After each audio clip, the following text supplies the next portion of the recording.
दोस्तों, अचानक से एक दिन ऐसा क्या होता है कि एक व्यक्ति जो मार्शल आर्ट्स में एक्सपर्ट है वो अपनी फाइट को बीच में छोड़ देता है।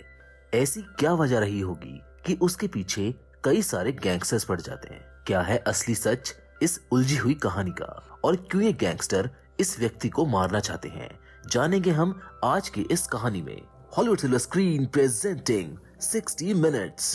तो कहानी की शुरुआत एक जिम से होती है जहां हमें ऑक्टेवियो नाम के एक एमएमए फाइटर को दिखाया जाता है जो मार्शल आर्ट एक्सपर्ट है और आज अपनी एक खास फाइट के लिए अपने साथियों के साथ तैयारी कर रहा है। तैयारी के बाद ऑक्टेवियो अपनी बेटी लियोनी को एक बर्थडे कार्ड भेजता है। उसी समय पॉल नाम का एक आदमी जिम में आता है जो ऑक्टेवियो का दोस्त और मैनेजर दोनों है। ऑक्टेवियो उससे पूछता है कि फाइट कब शुरू होगी। आज शाम को मुझको अपनी बेटी के बर्थडे में जाना है जो कि मेरे लिए बहुत स्पेशल है।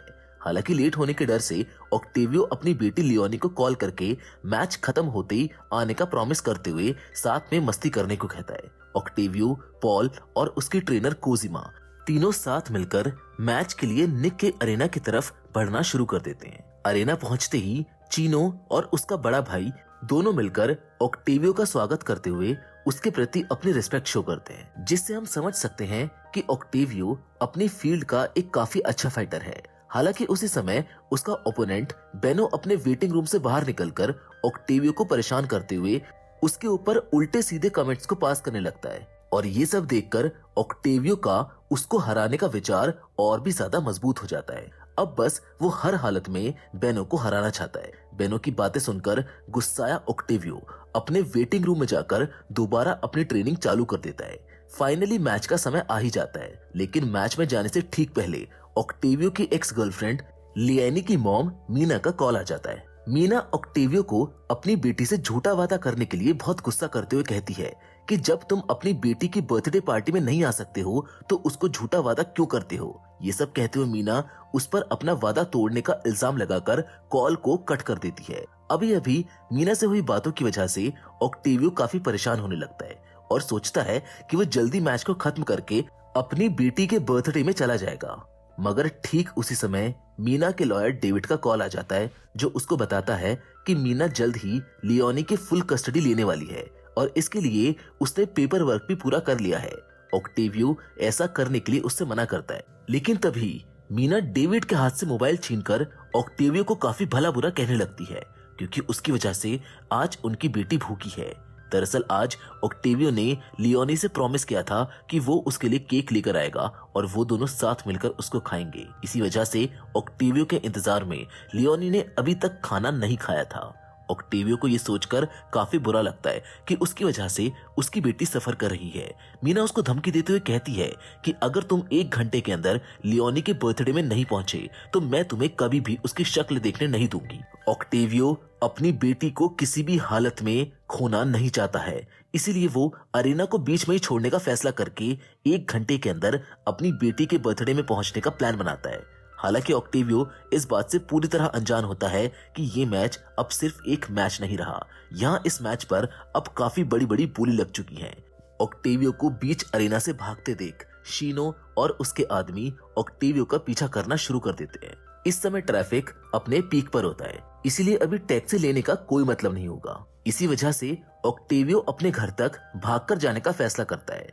अनफॉर्चुनेटली चीनो अपने आदमियों के साथ आगे से घेरकर जल्द ही उसको ओवरपावर करके अपनी कार की तरफ ले आता है, मगर कुछ ही समय में ऑक्टेवियो होश में आकर सबको पीट पीट कर ढेर कर देता है। ऑक्टेवियो गाड़ी से उतरकर जल्द से जल्द उस इलाके से दूर भागना शुरू कर देता है। तभी अचानक उसके पेरेंट्स का कॉल आता है जो उसको बताते हैं कि बेटा, तुम्हारे और मीना के बीच क्या हुआ है।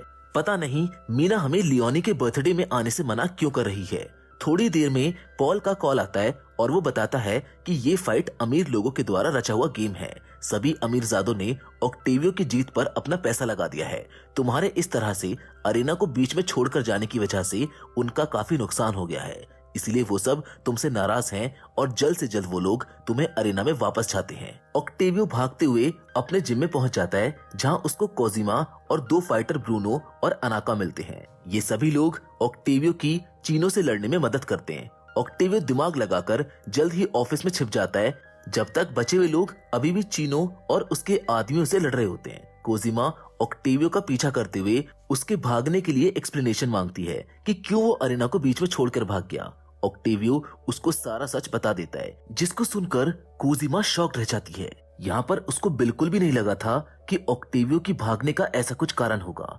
सबको लग रहा था कि ऑक्टेवियो लड़ाई से डर कर गया है, इसीलिए वो सबसे छुपकर भाग रहा है। फाइनली ये सब जानकर कोजिमा उसका साथ देने का फैसला करती है। कोजिमा, ब्रूनो और अनाका तीनों एक साथ मिलकर गुंडों से लड़ते हैं। उसी दौरान ऑक्टेवियो ऑफिस की खिड़की से निकलकर भाग जाता है। भागते हुए वो पास से गुजर रही पुलिस का ध्यान अपनी तरफ करने की कोशिश करता है, लेकिन पुलिस वाले उसको बिना देखे वहां से गुजर जाते हैं। ठीक उसी समय ऑक्टेवियो को एक कार ने लगभग टक्कर मारी दी होती है, जिससे ऑक्टेवियो काफी फ्रस्ट्रेट हो जाता है और जाकर एक पुलिस वाले से बहस करने लगता है। क्योंकि वो काफी देर से भाग रहा था, इसीलिए पुलिस को उसी पर शक होता है। पुलिस उसको अरेस्ट करके अपनी कार में बैठा लेती है। पुलिस स्टेशन की तरफ जाते समय चीनो और उसका भाई दोनों मिलकर अपनी कार से पुलिस की कार को क्रैश कर देते हैं। ऑक्टेवियो मौके का फायदा उठाकर वहां से भाग निकलता है, नहीं तो पुलिस या चीनो में से कोई एक तो उसको पकड़ ही लेता, जो उसके लिए और मुश्किलें खड़ी कर देता। ऑक्टेवियो थोड़ी देर के लिए रुकता है और मीना को कॉल करके लियोनी के बर्थडे में लेट होने के लिए उससे माफी मांगता है। यहाँ से जल्द ही वो एक बेकरी की दुकान पर पहुंच जाता है, जहाँ कोजिमा पहले से उसका वेट कर रही होती है। कोजिमा उसकी बेटी के लिए केक को कलेक्ट करने में ऑक्टेवियो की मदद करती है। केक को लेकर दोनों दुकान से निकल ही रहे होते हैं कि तभी वहां पर चीनो का भाई आकर ऑक्टेवियो का केक नीचे गिरा देता है, जिससे ऑक्टेवियो को गुस्सा आ जाता है। ऑक्टेवियो बहुत बुरी तरह से चीनो के भाई की पिटाई कर देता है। उस जगह को छोड़ने से पहले ही बेनो उसे चेस करते हुए वहां पर आ जाता है। लकीली रिको नाम का एक बाइकर ऑक्टेवियो की मदद करने के लिए मौके पर वहां पहुंच जाता है। रिको उसको अपने साथ चलने को कहता है। कुछ समय बाद ऑक्टेवियो को एहसास होने लगता है कि उसने गलत बंदे से मदद ले ली है, क्योंकि रिको सबवे का रास्ता छोड़कर उसको खाली पार्किंग लॉट में लाकर रस्सियों से बांध देता है। रिको को ऐसा करने के लिए डैनिका नाम की एक पावरफुल लेडी ने कहा था, क्योंकि चीनो ने उससे पैसे उधार लिए हैं, जो कि चीनो ने ऑक्टेवियो की फाइट पर लगा दिए थे। इसलिए चीनो ने अभी तक डानिका के पैसे नहीं चुकाए हैं। दरअसल डानिका को ऑक्टेवियो से कोई मतलब नहीं है, इसीलिए वो उसको नहीं मारती। ऑक्टेवियो पार्किंग लॉट से भागकर सबवे स्टेशन पहुंचकर वहां से गुजर रही ट्रेन को पकड़ लेता है। उसी ट्रेन में मौजूद एक बच्ची ऑक्टेवियो के हाथ को खोल देती है। हाथ खोलते ही ऑक्टेवियो सबसे पहले अपनी बेटी लियोनी को कॉल करता है। उसकी बेटी उसके लेट होने की वजह से नाराज होते हुए उससे बात करने से मना कर देती है। जल्द ही ऑक्टेवियो अपने डेस्टिनेशन पर पहुंच जाता है। वहां पहुंचते ही ऑक्टेवियो एक बार फिर भागना शुरू कर देता है, लेकिन तब तक वहां बेनो और उसके लोग पहुंच चुके थे। इसीलिए ऑक्टेवियो मौका पाते ही एक क्लब में घुस जाता है। क्लब में घुसते ही वो सबसे पहले बेनो के साथ आए आदमी को बुरी तरह से मारना शुरू कर देता है। जल्द ही बेनो और ऑक्टेवियो आमने सामने आ जाते हैं और अब यहाँ का नजारा देखकर क्लब में मौजूद सभी लोग दो एमएमए फाइटर को आपस में लड़ते हुए देखने के लिए इकट्ठा हो जाते हैं। बेनो एक शक्तिशाली ओपोनेंट साबित होता है। वो कई बार ऑक्टेवियो को उठाकर पटकता है, लेकिन ऑक्टेवियो भी कुछ कम नहीं है, इसलिए अपना बदला लेने के लिए वो भी सामने से अटैक करना शुरू कर देता है और तब तक अटैक करता है जब तक कि बेनो अधमरा ना हो जाए। ऑक्टेवियो एक लंबी गहरी सांस लेता है और क्लब से बाहर निकल कर आता है। क्लब से बाहर निकलते ही वो पॉल को अपने सामने देखता है। ऑक्टेवियो अपनी घड़ी को भी चेक करता है, जिससे वो तुरंत समझ जाता है कि पॉल ही है जो उसको ट्रैक कर रहा है। साथ ही चीनो और उसके लोगों के साथ उसकी लोकेशन शेयर कर रहा है। ऑक्टेवियो पॉल से ये सब कुछ कन्फ्रंट करता है कि तुम ही हो जो मेरी हर जगह की लोकेशन शेयर कर रहे हो। पॉल ऑक्टेवियो को अरेना में वापस चलने के लिए समझाते हुए अरेना में लड़ने को कहता है, क्योंकि चीनो और हम सब तुमको जीतते हुए देखना चाहते हैं। पॉल भी कहीं ना कहीं चीनो से मिला हुआ था। वो भी चाहता है कि ऑक्टेवियो लड़े और जीते, ताकि उसको भी कुछ पैसे मिल सके, लेकिन ऑक्टेवियो इनकार कर देता है, क्योंकि अभी उसका पूरा फोकस अपनी बेटी के यहाँ पहुंचने पर है। ऑक्टेवियो अपनी घड़ी में देखता है कि मीना के घर यानी जहाँ पर पार्टी हो रही है वहां तक पहुंचने के लिए उसको केवल 17 मिनट ही बचे हैं। मीना के घर पहुंचने से पहले ऑक्टेवियो अपने पेरेंट्स के घर जाता है। वहां पहुंचकर ऑक्टेवियो सबसे पहले अपने घाव को ठीक करता है। इतनी देर की भागा दौड़ी से ऑक्टेवियो थक जाता है, इसीलिए वो थोड़ी देर के लिए अपने पेरेंट्स के यहाँ रुककर रेस्ट करने लगता है। उसी बीच पॉल का कॉल आता है। ऑक्टेवियो शांत रहकर पॉल की बातें सुनता है। पॉल उससे माफी मांगते हुए कहता है कि फाइट पर पैसे लगाने का आइडिया मेरा था, मुझको माफ कर दो। पॉल ऑक्टेवियो से उसकी लोकेशन के बारे में पूछता है, मगर उसी समय हम पॉल के सर पर लगी हुई एक गन देखते हैं। मतलब ये सारे काम कहीं ना कहीं उससे जबरदस्ती कराए जा रहे हैं। ऑक्टेवियो को भी इस बात का पता चल जाता है, इसीलिए वो पॉल को झूठ बोलते हुए कहता है कि मैं लियोनी के बर्थडे में नहीं पहुंच पाऊंगा, इसीलिए मैं अपने एक दोस्त के घर में रुक गया हूँ। ये बोलकर वो कॉल को कट कर देता है और ऑक्टेवियो सोचता है कि क्या वो अभी भी एक अच्छा फादर है, क्योंकि हर बार मैंने अपनी बेटी का दिल ही तोड़ा है, हर बार मैं प्रॉमिस को तोड़ देता हूँ और इस सब के लिए सफर मेरी बेटी को करना पड़ता है। हालांकि ऑक्टेवियो के फादर उससे बात करके उसको हौसला देते हैं, जिस वजह से ऑक्टेवियो फाइनली डिसाइड करता है कि वो अपनी जर्नी को कंटिन्यू रखेगा और मीना के घर जाएगा। बाहर जाने से पहले वो अपने मॉम डैड के घर की खिड़की से झांककर बाहर देखता है कि कोई बाहर है तो नहीं। सडनली उसको रियलाइज होता है कि उसके पास सिर्फ 10 मिनट ही बचे हैं। ऑक्टेवियो पॉल को कॉल करके बताता है कि मैं एनिमल शेल्टर में एक कैट को वापस देने जा रहा हूँ, क्योंकि मैंने वो कैट लियोनी को देने का प्रॉमिस किया था, मगर अब मैं उसके बर्थडे में नहीं पहुंच पाऊंगा। हालांकि ऑक्टेवियो ने पॉल से इस बार भी झूठ ही बोला है, क्योंकि ऑक्टेवियो के पास अभी भी कोई कैट नहीं है।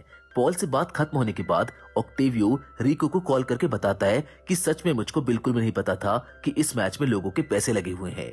रिको इस बात को समझता है और प्रॉमिस करता है कि जब तक तुम मुझको चीनो के बारे में बताते रहोगे तब तक मैं तुम्हें आगे से परेशान नहीं करूंगा, क्योंकि चीनो ही वो व्यक्ति है जिसने बिना बताए इस मैच में पैसे लगाकर सबको इस मुसीबत में डाल दिया है। इसी दौरान ऑक्टेवियो एनिमल शेल्टर पहुंच जाता है। वो ऑफिस की खिड़की पर नॉक करके अंदर बैठे एनिमल शेल्टर के मैनेजर से कैट को मांगता है। हालांकि वो व्यक्ति ऑक्टेवियो को अंदर नहीं आने देता, इसलिए ऑक्टेवियो रिको को कॉल करके एनिमल शेल्टर का एड्रेस दे देता है ताकि वो उसकी कुछ मदद कर पाए। इसके बाद ऑक्टेवियो बर्लिन पुलिस को कॉल करके दरवाजे को लात मार के तोड़ते हुए अंदर घुस जाता है। ऑक्टेवियो एनिमल शेल्टर के मैनेजर के सामने पुलिस को इन्फॉर्म करता है कि यहाँ पर एक मुजरिम छुपा बैठा है, उसके हाथ में हथियार भी है, साथ ही मुजरिम काफी डेंजरस है, इसीलिए वो पुलिस वालों से स्वैट टीम को लाने को कहता है। इस बात से एनिमल शेल्टर के मैनेजर काफी डर जाते हैं और वही करने लगते हैं जो ऑक्टेवियो उसको करने को कहता है। ऑक्टेवियो कैट को वहां से लेकर जल्द से जल्द ही निकलना चाहता है, इसीलिए वो बाहर झांक कर देखता है कि चीनो और उसके लोग अभी भी बाहर पॉल को बंदी बनाकर उसका इंतजार कर रहे हैं। ऑक्टेवियो अपनी गाड़ी में चेक करता है कि केवल 4 मिनट ही बचे हैं उसका टाइम खत्म होने में। ऑक्टेवियो चीनो से बात करने के लिए आगे बढ़ता है, लेकिन इतना सारा लॉस होने की वजह से चीनो का मूड बिल्कुल भी अच्छा नहीं होता, इसीलिए वो धक्का देकर ऑक्टेवियो को अपने घुटनों पर गिराने की कोशिश करता है। ऑक्टेवियो भी चुपचाप अपने घुटनों पर बैठ जाता है। चीनो अपनी गन निकालकर ऑक्टेवियो को धमकाने लगता है कि तुम्हारी वजह से मुझको कितना नुकसान हुआ है, इसका तुमको अंदाजा भी नहीं है। तभी अचानक एक गनशॉट फायर होता है, जिससे हमको पता चलता है कि डैनिका के लोग यहाँ पर आ चुके हैं और वो चीनो पर फायरिंग करना शुरू कर देते हैं। इसी दौरान स्वैट टीम भी वहां आकर सभी को पकड़ लेती है, मगर चीनो, पॉल और ऑक्टेवियो तीनों पास ही एक अबेंडेंड बिल्डिंग में चले जाते हैं। चीनो को ये बात पता थी कि डैनिका को उसके बारे में ऑक्टेवियो ने ही बताया है। इस बात से चीनो काफी नाराज होता है और वो पॉल के पैर में शूट कर देता है। और अब जैसे ही चीनो ऑक्टेवियो को शूट करने के लिए जाता है, ठीक उसी समय कोजिमा वहां पर आकर चीनो पर हमला करके ऑक्टेवियो को बचा लेती है। लेकिन चीनो के पास हथियार है, इसीलिए वो अकेला ही दोनों से भिड़ जाता है और कोजिमा को हरा देता है। लेकिन ऑक्टेवियो भी एक एमएमए फाइटर है, इसीलिए उसको हराना इतना भी आसान नहीं है। ऑक्टेवियो चीनो को पकड़कर एक पिलर में दे मारता है। जैसे ही ऑक्टेवियो का समय खत्म होता है, मतलब उसका काउंटडाउन 0 हो जाता है, ठीक उसी समय चीनो उसको एक क्रोबार से स्टैब कर देता है। ऑक्टेवियो जमीन पर गिर जाता है, मगर चीनो रुकने का नाम ही नहीं लेता और लगातार क्रोबार से ऑक्टेवियो पर हमला करता रहता है। लेकिन उसी बीच कोजिमा को होश आ जाता है और वो चीनो पर हमला कर देती है। इसी का फायदा उठाते हुए ऑक्टेवियो खुद को संभाल लेता है। हालांकि साफ दिख रहा है कि कोजिमा इस लड़ाई को हार रही है। ऑक्टेवियो चीनो के डिस्ट्रैक्शन का फायदा उठाते हुए उसको पीछे से पकड़कर चोक कर देता है। इससे कोजिमा को उसको मारने का मौका मिल जाता है। कोजिमा लगातार उसको पंच करती है। अचानक से चीनो जंप लेकर कोजिमा को किक मार देता है, जिससे कोजिमा रेलिंग से टकराकर सीधे नीचे गिर जाती है। ऑक्टेवियो रेलिंग की तरफ भागते हुए नीचे देखता है। कोजिमा जमीन पर पड़ी हुई है। उसको लगता है कि कोजिमा अब इस दुनिया में नहीं रही। गुस्साया ऑक्टेवियो चीनो पर टूट पड़ता है और उसको बहुत बुरी तरह से मारता है। उसको तब तक मारता है जब तक वो थक नहीं जाता। थक कर ऑक्टेवियो दीवार से टिककर बैठ जाता है। हालांकि चीनो में अभी भी इतनी ताकत बची हुई है कि वो अभी लड़ सकता है। स्टैब होने की वजह से ऑक्टेवियो समझ चुका है कि वो अब और नहीं लड़ पाएगा ऑक्टेवियो बस बैठकर धीरे धीरे चीनो को अपनी तरफ आते हुए देखता है, लेकिन इससे पहले कि चीनो उस तक पहुंचता, मिरेकुलसली कोजिमा इतना ऊपर से गिरने के बाद भी बच गई थी और वो जल्दी होश में आकर ऊपर आती है और अब कोजिमा जैसे तैसे जख्मी होने के बावजूद भी चीनो को मारने में सफल हो जाती है। लेकिन कोजिमा इसको ज्यादा देर झेल नहीं पाती और दोबारा बेहोश हो जाती है। लेकिन इतना सब कुछ देखकर ऐसा लग रहा है मानो इस दुनिया में ऐसी कोई चीज नहीं है जो चीनो को रोक सके। इतना सब होने के बाद भी चीनो दोबारा उठ खड़ा होता है और पास में पड़े एक लकड़ी के हिस्से को उठाकर कोजिमा को खत्म करने के लिए आगे बढ़ता है। लेकिन इतनी भयंकर लड़ाई के बीच सबके दिमाग में से ये बात निकल चुकी थी कि पॉल अभी भी जिंदा है। पॉल चीनो की गन को उठा लेता है जिसको वो पीछे छोड़ गया था। पॉल सीलिंग की तरफ फायर कर देता है। चीनो से काफी चिढ़ जाता है और गुस्सा होकर पॉल को भला बुरा कहने लगता है, मगर पॉल एक बार फिर चीनो के बगल की दीवार में फायर कर देता है, जिसकी वजह से उसे पीछे हटना ही पड़ता है। कोजिमा पॉल के पास पहुंचकर उसकी मदद करने लगती है।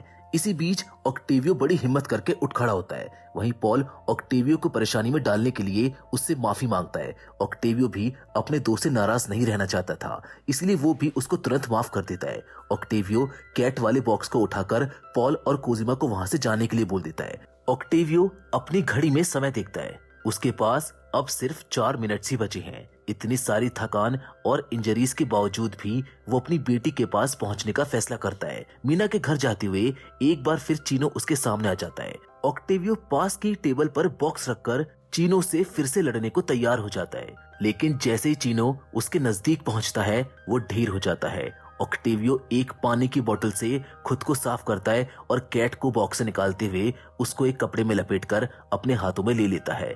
आगे बढ़ने से पहले ऑक्टेवियो एक आदमी को पुलिस को कॉल करने के लिए कह देता है ताकि पुलिस आकर चीनो को ले जा सके। धीरे धीरे बट श्योरली वो मीना के घर के बाहर पहुंच ही जाता है। अनफॉर्चुनेटली थका हारा ऑक्टेवियो अब और नहीं चल सकता था। उसकी बॉडी अब इससे ज्यादा नहीं झेल सकती है, इसीलिए वो वही मीना के घर के बाहर जमीन पर गिर जाता है। कैट भी उसके हाथ से निकल जाती है। तभी अचानक लियोनी अपने घर से निकलकर अपने फादर को देखती है, जिससे वो बहुत इमोशनल हो जाती है। लियोनी अपने फादर के गले लगते हुए काफी खुश होती है। मीना भी अपने घर से बाहर निकलकर उस कैट को पकड़कर संभालती है। बाप बेटी के बीच के इस प्यार को देखकर उसका भी दिल पिघल जाता है। मीना अपने हस्बैंड को समझाती है कि यहाँ सब कुछ ठीक है। मीना उसको बताती है कि अब उसको लियोनी की सोल कस्टडी नहीं चाहिए। मैं समझ चुकी हूँ कि हम इस फादर डॉटर के रिश्ते को खराब नहीं कर सकते। ऑक्टेवियो मीना को घर की तरफ जाते हुए देखता है। इससे वो इतना खुश होता है कि अपनी बेटी को कस के गले लगा लेता है, क्योंकि वो समझ चुका है कि अब सब कुछ नॉर्मल हो गया है। और इसी खूबसूरत सी एंडिंग के साथ ये मूवी यहीं पर खत्म हो जाती है। हम उम्मीद करते हैं कि 60 मिनट्स की कहानी आपको पसंद आई होगी। आप हमको कमेंट करके जरूर बताइएगा। बाकी फिलहाल तो आज के वीडियो में बस इतना ही, लेकिन हम फिर से जरूर मिलेंगे और वो भी एक और मजेदार कहानी के साथ। पर तब तक के लिए धन्यवाद।